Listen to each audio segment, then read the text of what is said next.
So I promised you cat videos, and here you are looking at a video with Hannibal Lecter on the screen and the title of True Lies, The Sickness of the Modern Mind.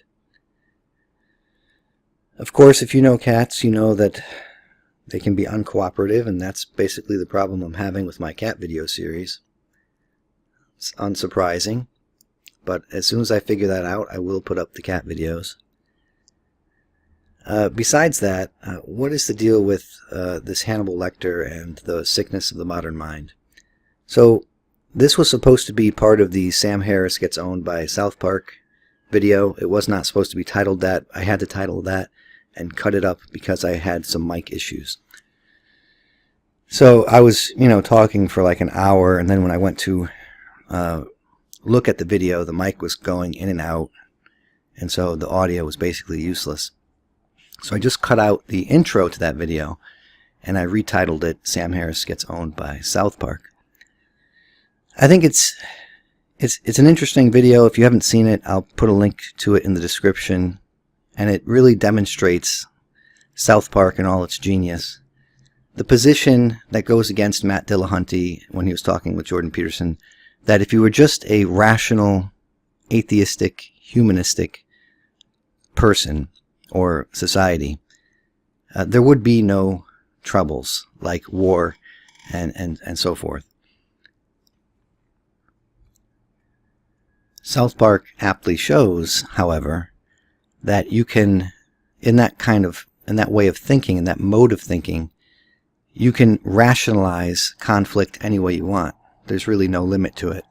And they show the very extreme of that kind of rationalizing war, in that these different characters, these different factions, are going to war, very large-scale, all-out war, over what atheists should call themselves. So in this video series, I think I'm going to make it a series because the topic is too large for me to handle at any one sitting. I kind of lose my voice towards the end, and I probably wander around too much. So I want to make this the start of this video series, the True Lies series, which, by the way, is going to sort of intersect my Jordan Peterson Paradox video series, about one thing in this first installment, and that's power. I'm going to talk about it using this character, Hannibal Lecter, as sort of a gateway into these ideas, because everybody is sort of familiar with this character.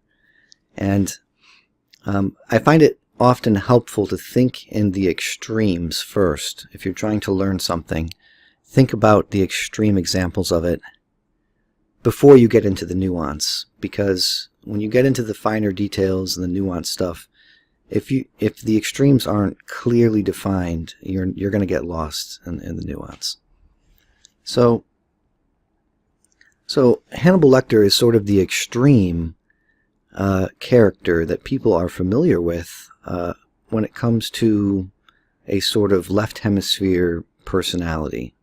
And this is a straight up psychopath. You can see he has his own ethics. He lives by his own code, and he's very intelligent. There's nothing wrong with this man's mind except for the fact that it is sort of antisocial, if you will.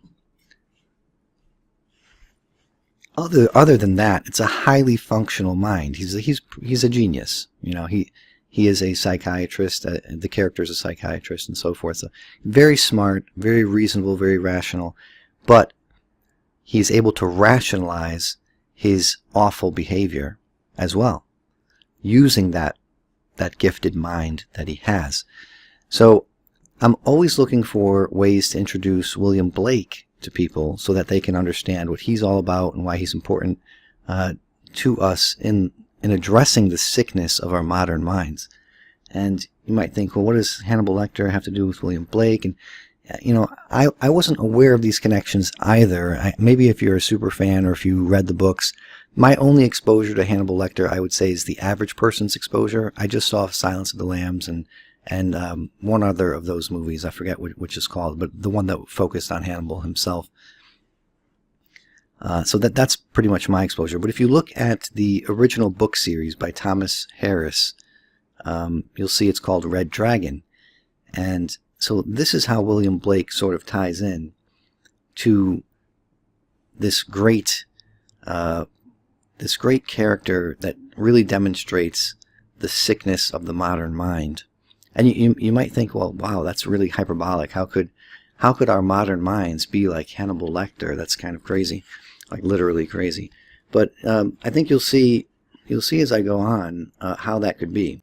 And here's a quote from the book. And the book initially focuses on Francis Dollarhide, who is sort of the initial psychopath before we get into Hannibal Lecter. And he says in the book, the picture had stunned him the first time he saw it. Never before had he seen anything that approached his graphic thought. He felt that Blake must have peeked in his ear and seen the Red Dragon. And what he's talking about here is the William Blake's Red Dragon, and I forget the full title of the picture. It's like Standing Over a Woman or something. And you can see here's William Blake's original, and then on the left is, I think someone just sort of touched up the colors, and you can see some of the details missing, but you can see perhaps some of the original coloration as opposed to the faded colors on the right. So this is the figure that sort of inspires the psychopathic character Dollarhide, and eventually we get to learn about Hannibal Lecter himself.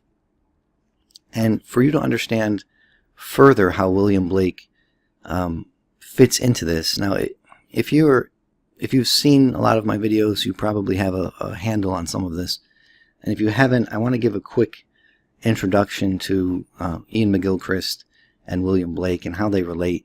And so William Blake was a poetic genius in his time, and he was really working out psychology.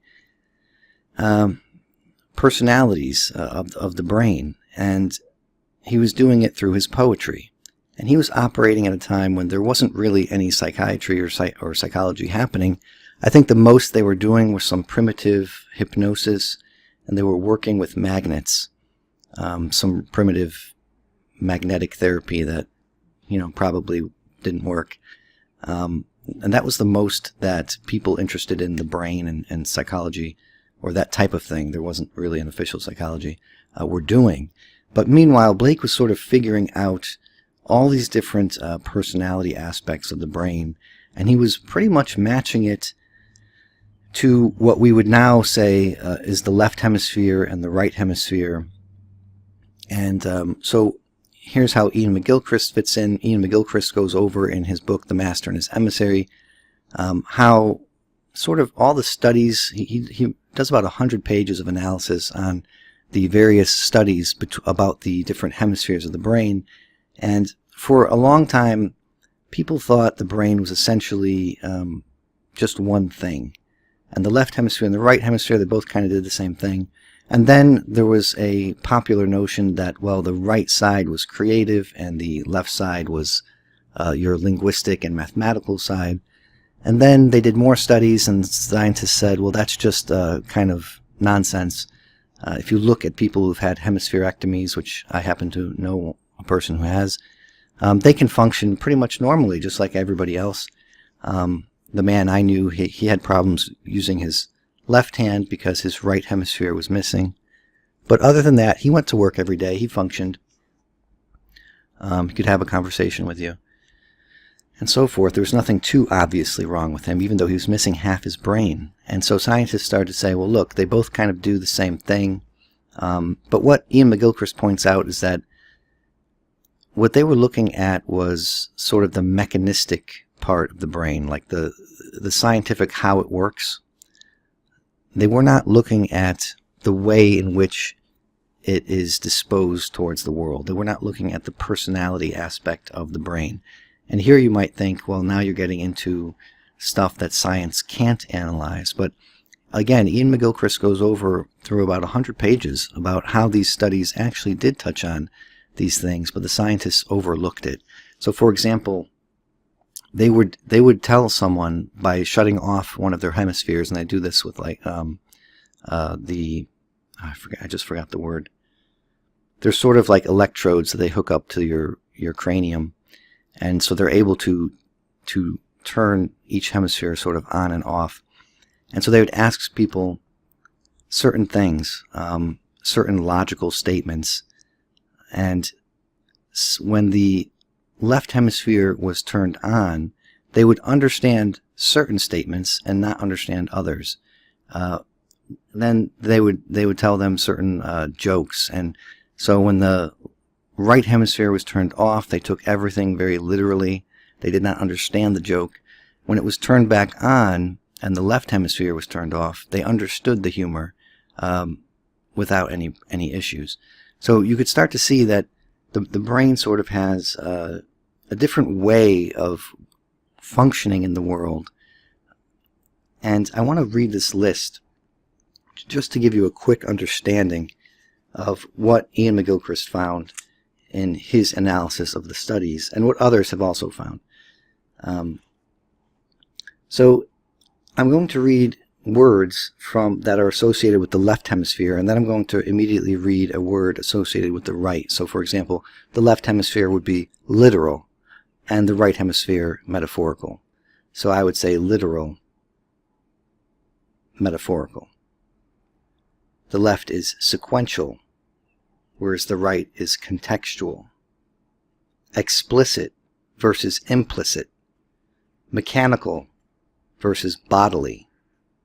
Rational versus imaginative. Pure versus alive. And by the way, when it says rational versus imaginative, there's a certain type of rational that is associated with the left hemisphere. It is a type of knowledge that is not contextual. It is a irrational and logic that is self-contained, as logic tends to be, but it does not consider the context. And so with this, you can rationalize. What the left hemisphere more often than not does is it does not act rationally in the highest and good sense. It rationalizes behavior. And that's where you see the psychopath rationalizing his bad behavior, his antisocial behavior. The left is pure, while the right is alive. Enlightened versus aware. Power, and this is what I want to focus on in this video, is power versus energy. Analytic versus synthetic. Divisionary versus visionary. Judging versus forgiving. Wanting versus longing. Touching, to grasp. Touching, to reach. So this is a very important point if you're going to understand the differences between the hemispheres and how they relate to your disposition towards the world, and how William Blake sort of mythologized these tendencies into mythological personalities, which I also want to touch on before I get into the rest of this. So touching, to grasp, that is your right hand controlled by your left hemisphere. It is manually dexterous because it is the thing that reaches out to use other things. And so that's the hand that will write. It takes the pen or pencil as a tool and uses it to manipulate objects around you. And it's about using things, manipulating things. That's the left hemisphere, and that's what you're doing with your right hand. Whereas the right hemisphere tends to control your left hand. That's what you would use to reach out to touch something, to feel your way in a dark room, let's say. You're reaching out your left hand to feel your way. And it's just to make contact. It's not to use or manipulate. All right, the left is binary, while the right is contrary. Generalizing versus particularizing. Knowing versus understanding. That's very important too. New as novel and shocking versus new as other. Systemizing versus holistic. Temporal versus infinite. Plugged in versus living in the moment. Moral versus conscientious. Now when they say plugged in versus living in the moment, I wonder, there's another way McGilchrist points this out, is that the left tends to be in the past or the future, and the right in the present. And maybe that happens further on. I don't think so, though. And again, William Blake, even though he did not know all of these studies about the brain, he was way before all this psychology, he had a sort of intuitive understanding about this. And so one of his characters, his mythological personalities, is a character called Urizen. And he was sort of punny that way. He made it sound like your reason. But it's spelled U-R-I-Z-E-N if you want to look it up yourself. And this character he can't live in the moment. He's always about the past, about memory, or about the future. And he tends to break everything down into their measurement and weight and mathematics. And the living world becomes a frozen dead world, a landscape that can be put onto graphing paper, let's say. The left hemisphere is moral, whereas the right is conscientious. Now this you might not understand, and I'm going to try to elaborate more about this in this video series. The morality of the left hemisphere, this sort of came up in Adam Pwned talking with Esther O'Reilly about morality. And this often comes up with, say, Christian morality versus atheists. Can they be moral and so forth? And the left hemisphere is very moral, and don't forget, it is systematizing. And so what you see developing out of the left hemisphere, and again, this is represented in William Blake's poetry with Urizen, who sort of embodies this personality of the left hemisphere, is a system of rules develops. And these are the rules that you must live by, and they're a very sort of rigid set of rules. You might think of this, and William Blake thought of this, as the God of the Old Testament. This is the rule-giving God. This is the God that punishes if you break the rules, and rewards you if you follow the rules. And so it's a very it's definitely moral, but is it right? And we're gonna get into that later on. Obedient versus free. The left hemisphere is perfect, whereas the right is human. The left is seeing, the right is listening. Rational versus reasonable. And the way this is written on this page is the rational is ratio and then dash NAL. So it's focusing on the ratio of rational, and the reasonable is focusing on the reason, able, reason dash able. So you're able to reason. It's sort of a good way of putting it. Discrete versus wave-like. That's another interesting way of thinking about it. Higher versus inner. Linguistic, which is sort of verbal and abstract, versus linguistic being somatic and limbic. This is a very interesting contrast that you have to understand. And again, this is sort of the nuanced part of it. When you have these two words being the same, linguistic versus linguistic, now you're getting into the nuanced part, which I don't expect someone unfamiliar with this to understand, but I will try to read it out for you anyway, that the left hemisphere is verbal and abstract in its linguistics, versus the linguistics of the right is somatic and limbic. And that gets back to what I was talking about with the people with their hemispheres turned on and off, and them understanding certain logical phrases versus understanding jokes, understanding metaphors versus literal language, and so forth. The right hemisphere allows you sort of to understand irony and other sorts of humor. Harmony is what the left is about versus melody in the right. I think that's again, that's a little bit nuanced. I'm not sure that someone unfamiliar will understand that. The left is purely egoic, and on this page the right is left blank right there, and I think that's also important.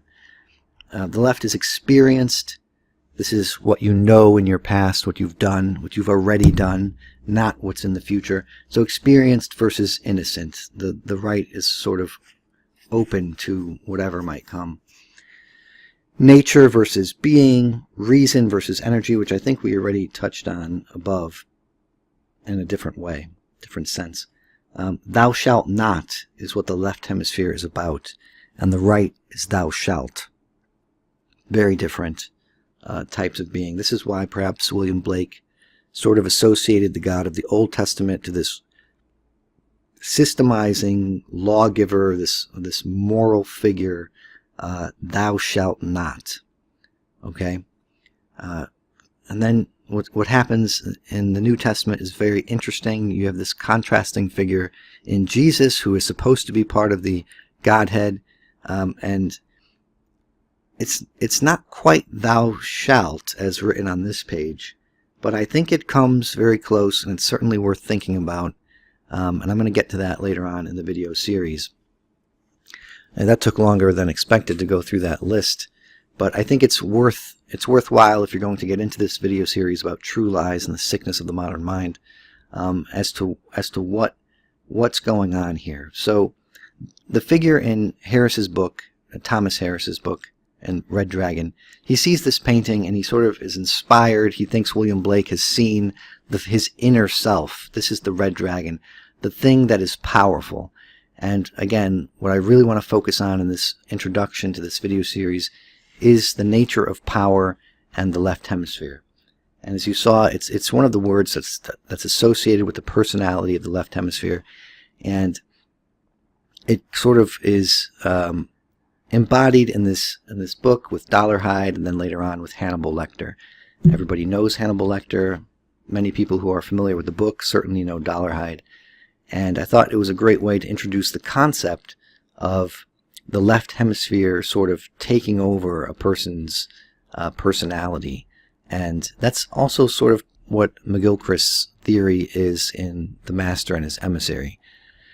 So briefly, in that book, after he goes over 100 pages of studying the different hemispheres, he has a theory that over time, our left hemisphere has been getting more dominant in the way we think.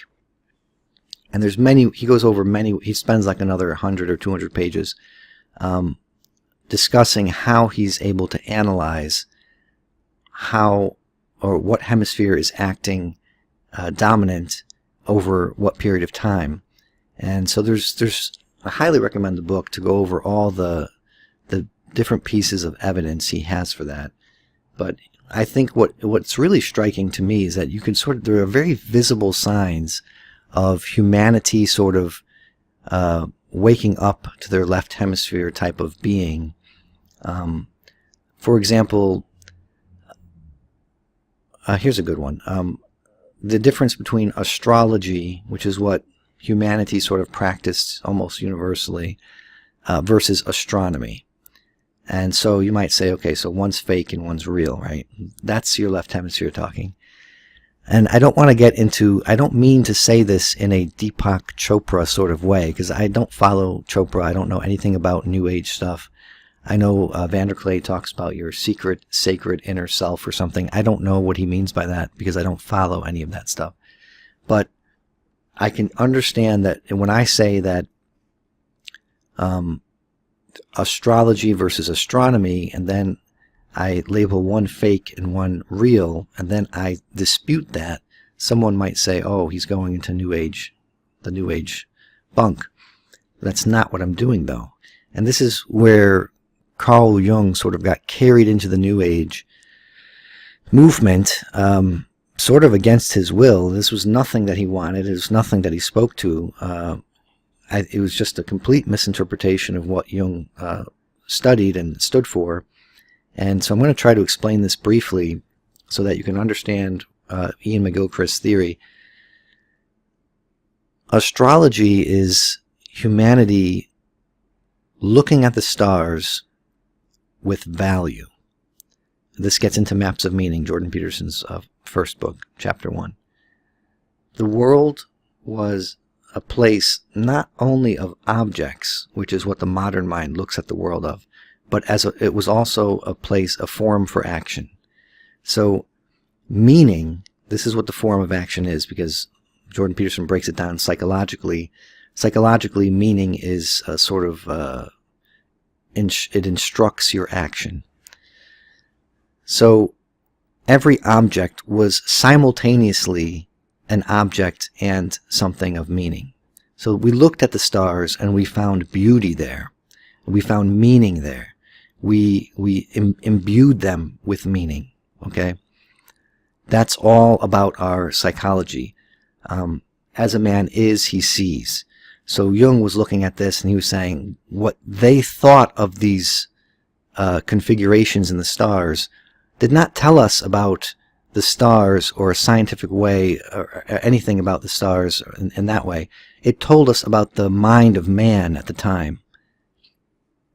So it's not New Age in that sense. And so astrology does mean something. It can tell us about man's psychology, the inner workings of his mind. Now, take this now into astronomy. Now, what happened over time is we forgot about astrology. We took up astronomy. We labeled one fake, one real. Astronomy takes the meaning and beauty out of the stars, although you'll hear some scientists who are popularizers of science say, oh, look at the wonder and the beauty of the cosmos. This is what's inspired me to do science. But then they lose it all. They just goes into mathematics, and some people are overjoyed at the beauty of mathematics. And I will say there is some kind of beauty to mathematics, but it's not the same kind of beauty that ancient man found when looking up at the night sky. It's a completely different kind of beauty. It's the kind of beauty that perhaps only the left hemisphere, an overactive left hemisphere, can find beautiful. So another example is Plato. Plato was a playwright. I believe he was a dramatist. He was something of a creative. And then when he met Socrates, all of a sudden it's all about logic and reason, and he sort of loses all of that. So Ian McGilchrist's idea is that over time you can see that the left hemisphere, which used to be the emissary of the right, starts to think of itself as the master. Thus the title of the book, The Master and His Emissary. And because the left hemisphere thinks itself the master, it starts to sort of dominate the way we think about the world, and it starts to dominate us. That little voice in your head that is chattering, that you think is yourself thinking, and you think that is yourself, that's merely your egoic left hemisphere. It's the verbal side of the brain. And so yes, that's what you hear constantly as your thoughts, but it's not you. And this is another subject I'm going to get into later on in this video series. So this also relates to Heidegger and his search for truth. He said in his researches on this that if you have to go all the way back to the ancient Greeks and to the start of philosophy, because there was a sort of fork in the road, and the philosophers chose to go down one side and ignore the other. And again, I think this gets back to Jordan Peterson's Maps of Meaning, Chapter 1, where we had sort of a one kind of knowledge, and it was a value-laden knowledge of the world.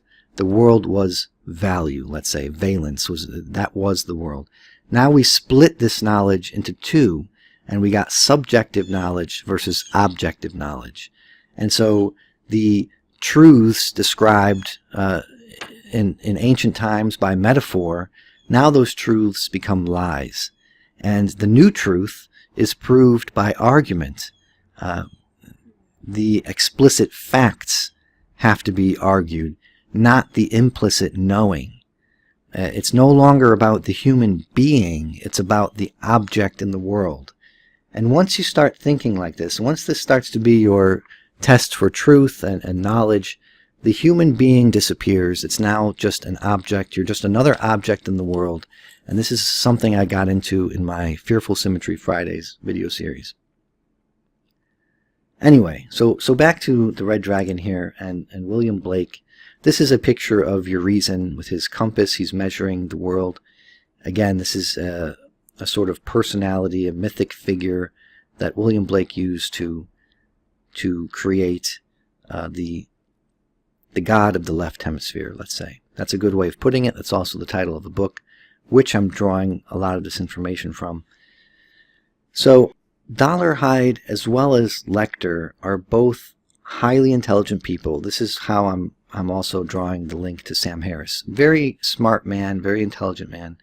But he's also using his hyper-rationality sort of as a cudgel to kind of beat down any opposing views. And this is a tactic of the left hemisphere. Again, the left hemisphere is not just a chunk of brain matter. It has a personality to it. It has a way of being disposed towards the world. And you could see this, I think Ian McGilchrist, again, points this out in mentally ill people like schizophrenics. There's certain types of schizophrenia and certain types of autism where you can see that there's a over-functioning left hemisphere and under-functioning right hemisphere. They can see this in brain scans. And these people report all these weird types of things, and all the things that they report are very much like they're ways of thinking that are only found in, say, high-level philosophy, which is in mathematics. Very strange to say, but it's kind of amusing too, because the sorts of people who have shaped our modern world are often, if you look into their personal lives, if you look into people who knew them and write about them, these were people who were not, obviously they're not average people, they're exceptional people, but their brains were also not average. They were not using both hemispheres equally. They probably had certain disorders, Asperger's. Many people think some of these great minds were on the spectrum. They might have been schizophrenic. Descartes has certainly shown qualities of being possibly schizophrenic.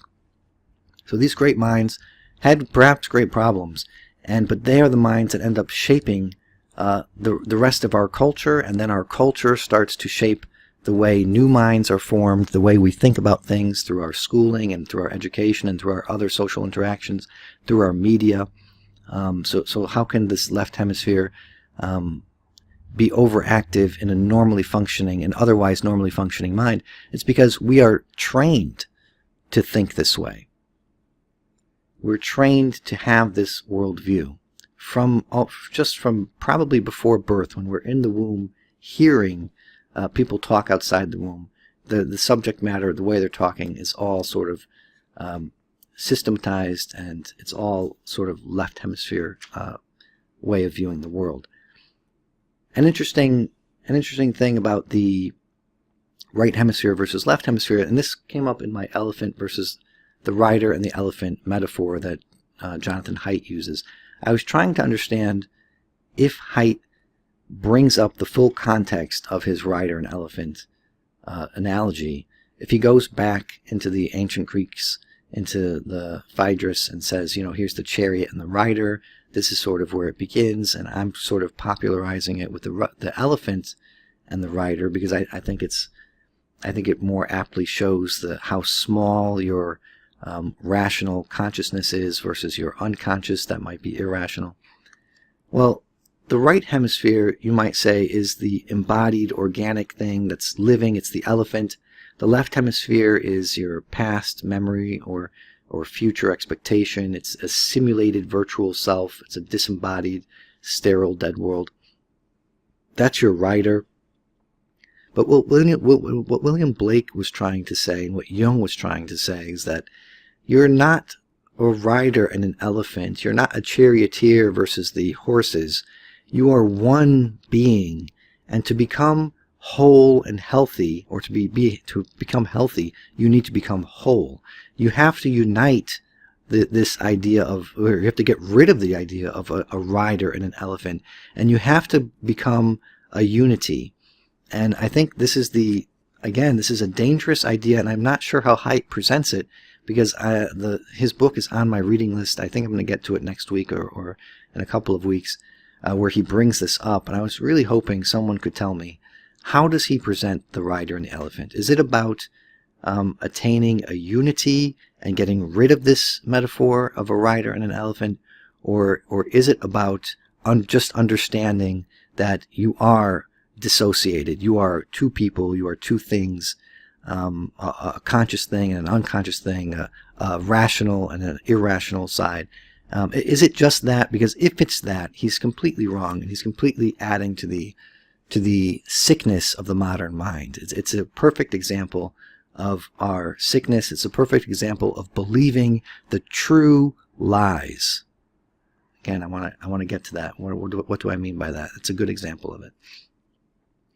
So the fictional characters that I see in William Blake, obviously they're sort of they're hard to understand. That's why, again, I wanted to bring in Hannibal Lecter and Dollarhide, because they're easier to understand. They're sort of they're in our popular culture already.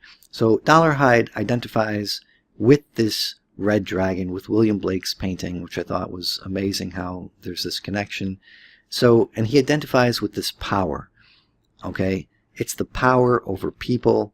It's over life and death. He starts to, he starts to have this need for power, and the ultimate power is the power over life and death. That's sort of the godlike power. He sort of pursues becoming this power. Instead of being human, he wants to be this ultimate power, and he sort of endlessly chases after it. Again, this is very symptomatic of over-functioning left hemisphere. He creates his own moral system over life and death, just as God lays down the Ten Commandments in the Old Testament. So only this God self, this God of the left hemisphere, can do this. And he sort of creates an anti-morality.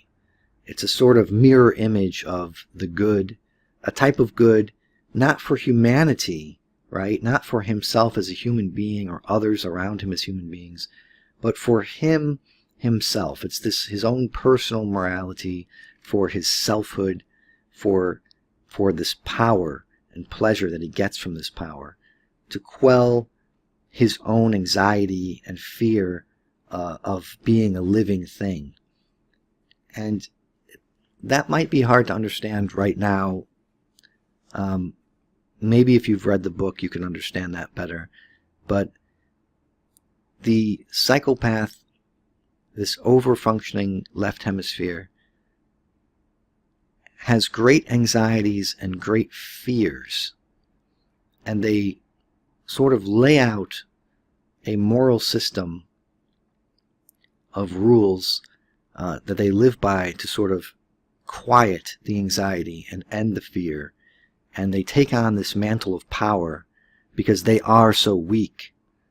And this power is what drives them, and ultimately it drives them to have the God power of life and death, and to be a psychopathic murderer.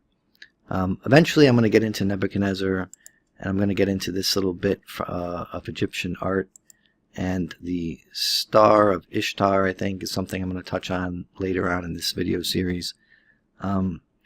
Right now, I think I'm going to end the video because it's gone on far longer than I expected. I really wanted this to be about 20 minutes, but it's about double what I expected. So this first part of the video, I just want to reemphasize, it's about power. It's about understanding a little bit of an introduction to the left hemisphere, right hemisphere dynamics. It's about understanding things like Hannibal Lecter being a literary figure, but also a figure that demonstrates very accurately real psychological realities regarding our hemispheres in the brain. These are not troperisms. These are not New Ageisms. This is actual science, and I will point you to Ian McGilchrist in The Master and His Emissary to go look at the studies for yourself, to understand his theory that the left hemisphere is sort of taking hold of the entire brain and taking control, when it should, the way you think, your thoughts are, thinking starts in the right hemisphere, then is transferred over to the left for a sort of reanalysis, a representation of it, and then the left should shoot it over back to the right for an integration. And what I think Ian McGilchrist is saying is that the right is sending information to the left, and the left is sort of dominating and just having the final word over things. And again, there's various ways of analyzing this. For me, one of the striking things is the rise of the pyramids. So as man started to utilize his left hemisphere powers over mathematics and objectifying nature, you can start to see a stratification in society between the someones and the nobodies, the elites and the average man. And then you start to see all of a sudden these huge burial chambers, these magnificent pyramids kind of spring out of the earth, but they spring from hard labor, probably slave labor, and they are an emblem of the stratifications that start to happen in human society, and they're an emblem, perhaps, of a pathology that starts to develop, one that seeks after power and seeks after power over others, and in a very, very negative way. And so the next part of this series is going to be abstracted to death, the holy dot, and a sort of artificial general intelligence. I want to cover AI. So this first part again is the left hemisphere seeking power over the body, power over others, and it's sort of demonstrated to us by this figure Hannibal Lecter and Dollarhide and William Blake's Your Reason. And part 2 of this series, True Lies, is going to be abstracted to death. Abstracted to death. And it's the rise of the priesthood, and I'm going to get into some things that might be a little bit particular, like the Oriental king theology and how that started to develop in the people of Israel, the chosen people theology of Israel. So that'll be part 2. So if you like this sort of thing, please give the video a like and subscribe. Thank you. Oh,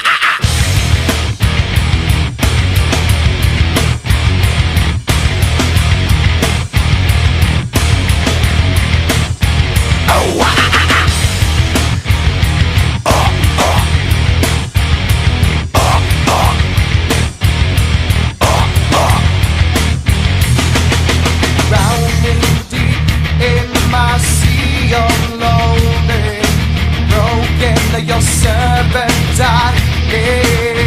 Will you give it to me? It seems what's left of my human side is slowly changing in me. Will you give it to me? Looking at my own reflection, when suddenly it changes, violently it changes.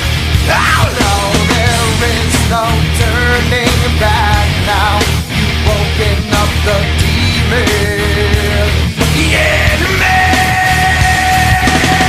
Get up, come on, get down with the sickness. Get up, come on, get down with the sickness. Get up, come on, get down with the sickness. Open up your hate and let everyone to me.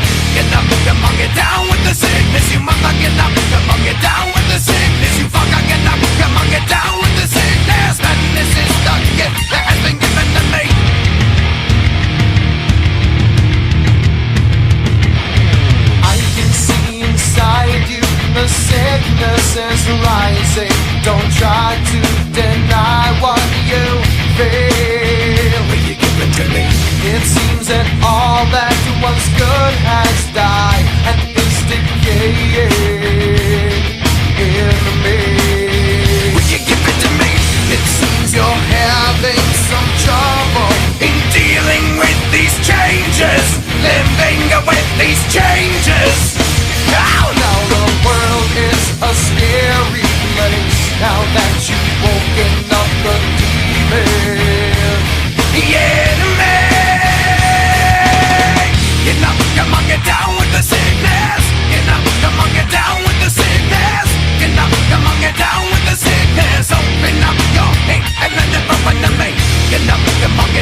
go. Get up, come on, get down with the sickness. Get up, come on, get down with the sickness. Get up, come on, get down with the sickness. Open up your hate and then never win the mate. Get up, come on, get down with the sickness. You must not